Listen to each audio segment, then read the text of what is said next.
கர்நாடகாவின் முன்னாள் DGP retired IPS ஆபீசருமான Om Prakash அவரோட வீட்டிலேயே கொலை செய்யப்பட்டிருக்காரு. என்ன நடந்ததுன்னு கொஞ்சம் விரிவா பார்க்கலாம் வாங்க. அவர் கொலை செய்யப்பட்ட அன்னைக்கு HSR லேஅவுட் போலீஸ் ஸ்டேஷனுக்கு கால் பண்ணி பேசிய ஓம் பிரகாஷின் மனைவியான பல்லவி ஓம் பிரகாஷ் இறந்ததா சொல்லி காலை கட் பண்ணியிருக்காங்க. இதை தொடர்ந்து ஓம் பிரகாஷோட வீட்டுக்கு வந்த போலீஸ் ரத்த வெள்ளத்துல கொடூரமா கத்தியால குத்தப்பட்டு கொலை செய்யப்பட்ட ஓம் பிரகாஷோட சடலத்தை பாக்குறாங்க. உடனடியா விசாரணையை தொடங்கிய போலீஸ் இந்த கொலையை தான் செஞ்சதா ஒத்துக்கிட்டாங்க ஓம் பிரகாஷின் மனைவியான பல்லவி. மேலும் கடந்த 15 வருஷமா 2 பேருக்கும் ஒத்து வரலன்னும் கருத்து வேறுபாடு இருந்ததாகவும் அதோட சொத்து பிரச்சனையும் இருந்ததாகவும் விசாரணையில தெரிய வந்திருக்கு.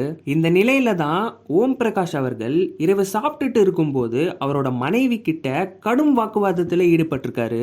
ஒரு கட்டத்துல ஆத்திரம் தாங்க முடியாம அவரோட முகத்துல சில்லி பவுடரை கொட்டி இருக்காங்க. அதை தொடர்ந்து கத்தி எடுத்து அவரோட நெஞ்சில வயிற்று பகுதியில 8 முறைக்கு மேல குத்தி இருக்காங்க பல்லவி. இப்படிதான் காயத்தின் காரணமா மூச்சு திணறி இறந்திருக்காரு ஓம் பிரகாஷ் அவர்கள். அதன் பிறகு சம்பவம் நடந்த இடத்துல 2 கத்தி இருந்ததாகவும் அது கூட உடைஞ்ச பாட்டிலும் எடுத்திருக்காங்க.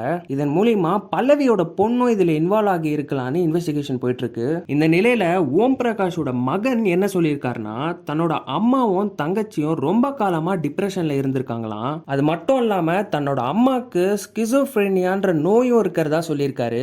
இதுல இன்னமும் இன்வெஸ்டிகேஷன் போயிட்டு இருக்கு. இன்வெஸ்டிகேஷன் முடிஞ்சதுக்கு அப்புறம் என்ன தண்டனை என்ன செக்ஷன் கொடுக்க போறாங்கன்றத பொறுத்து இருந்து தான் பார்க்கணும். இதை பத்தி உங்களோட ஒப்பீனியனை கமெண்ட் செக்ஷன்ல சொல்லுங்க. மேலும் சட்டம் தொடர்பான செய்திகளை தெரிஞ்சுக்க நம்ம சேனலை சப்ஸ்கிரைப் பண்ணுங்க.